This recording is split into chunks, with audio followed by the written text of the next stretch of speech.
What's up, gang? Kawaii50 here with another Fate Grand Order Servant Breakdown. And gang, even though it's nearly the end of November, I'm here today to talk to you about a Summer Servant. Yes, she's getting a rerun on NA with the Thanksgiving banner, so this is a perfect time to hit this Servant Breakdown that I've been missing for a lot longer than I really should have.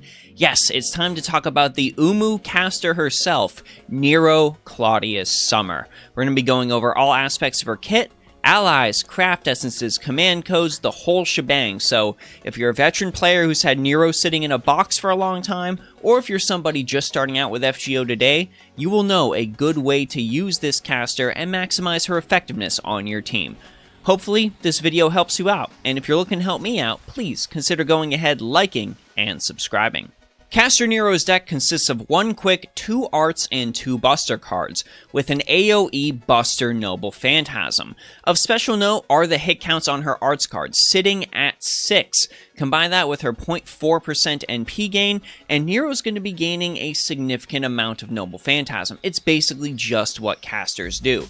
Her max HP of 13,685 is solid, and her max attack of 10,857 is honestly better than I would have expected on a caster, but that's going to get ramped up thanks to some special abilities she has.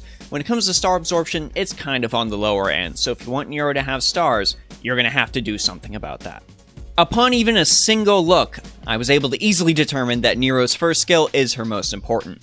That is Rampaging Privilege rank EX. This grants her an instant 30 to 50% NP steroid, and if her HP is less than 50%, she gets a 30 to 50% boost to her NP gain for 3 turns. When it comes to any character with an AoE Noble Phantasm, well, those characters are designed for farming, and a 50% NP charge is basically mandatory on a lot of the farmers in the game. Nero is no exception, so of course you want to max this skill first. Nero's second skill is 7 Crowns, rank C. This grants her 20 to 30% attack and 20 to 30% defense for 3 turns.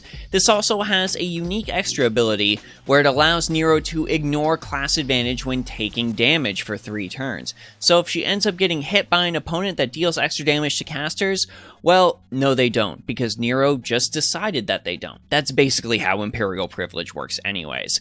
This is a solid attack boost, but solely because the percentage gains on it are so low compared to her other skills, you're going to want to go ahead and max this skill last. It's by no means bad, this just has the lowest amount of returns when it comes to any skill you're investing all those materials in. And Nero's final skill is Undying Magus rank A. This can be targeted to any ally on your team, Nero included. This gives that ally 1 instance of Guts for 3 turns where she can revive with 1 HP, and also increases that ally's attack, Nero or otherwise, by 30 to 50%. This is a massive attack boost that you will likely be using right before you use Nero's Noble Phantasm. And when Buster Looping becomes a reality on this game, the fact that this lasts for 3 turns is going to be incredibly helpful when it comes to Nero's consistency.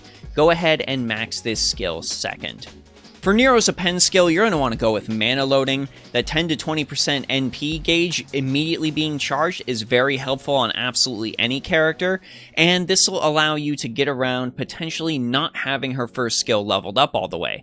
Maybe you're low on materials or something else like that, and it will also allow you to equip some craft essences that don't have a starting NP charge and have less of a margin of error. That's pretty nice. Nero's Noble Phantasm is Laudatum Domus Illustris rank A. This gives her Ignore Invincibility for 1 turn and deals damage to all of Nero's enemies. This also has a very powerful overcharge effect, granting Nero a 20 to 60% increase to her Noble Phantasm strength, and this activates before the damage is dealt, so your enemies are going to be feeling the full brunt of Nero's attack. This is a very powerful farming Noble Phantasm, and a lot of people who are using a caster to farm will swear by it. Though, there is one caveat. With all farming Noble Phantasms, bigger is better. Bigger being, of course, the Noble Phantasm level. And with Nero being a 5-star servant, there's a good chance that you do not have her at NP5. So, keep that in mind. As far as Nero's allies go, of course you want a Buster supporter. Most people on NA will recognize Merlin as the most important example of this, and he still remains that way even on JP, mainly though when you're fighting against boss fights. There are other servants coming up that are going to be far more important supporters for Nero down the line, and I'm going to go ahead and mention them in the ally section. But first and foremost, let's get some freebie options out of the way. And let's of course start with William Shakespeare. Shakespeare has a couple of boons to offer Nero, starting of course with King's Men, which will increase her Noble Phantasm gauge by a flat 20%. He also has his Enchant skill, which can increase Nero's Buster card effectiveness by 20 to 40%, as well as the rest of those allies. It is a very potent skill, and most players just starting the game will want to make sure they invest in their William Shakespeare. And the same, of course, can be said for Leonidas. Leonidas also has a full party Buster card effectiveness boost in the form of his Warrior's Warcry skill. But most importantly, he's going to come into effect if you're using Nero against a powerful boss. Leonidas, of course, has the ability to draw opponents to attack him, as well as survive some hits and keep on tanking the opponent. This will make sure that Nero is both getting Buster support and also has all of the enemies pulled off her so she doesn't crumple like a wet noodle. And of course, we've got to talk about higher rarity characters to pair Nero with, because that is, of course, going to happen as you play this game longer. And a good ally for Nero is actually Nero. Nero Bride has a couple of abilities that really help swimsuit Nero out, the first being her upgraded first skill, Stars for the Sky rank EX. This will increase caster Nero's NP gain, as well as give her a 20 to 30% NP steroid, allowing caster Nero to feasibly have a 80% NP charge with no starting NP gauge craft essence equipped, and that is pretty nice. Flowers for the Earth rank A can also grant a 30 to 40% attack boost, ensuring that Noble Phantasm hits harder. So the first one I want to mention is of course Koyanskaya of the Light. JP players love this character. Her first skill, Innovator Bunny, increases an ally's NP gauge by 30 to 50%, but also decreases their skill cooldowns by 2 turns, which of course will affect Nero's Noble Phantasm charge skill, as well as her attack boost skill. This is going to be very helpful when it comes to getting those Noble Phantasm refunds. Another important skill is her second skill, Killing Technique Human. This of course applies some bonuses to attacking humans, but most importantly it allows an ally to increase their Noble Phantasm gauge when using regular Buster attack cards.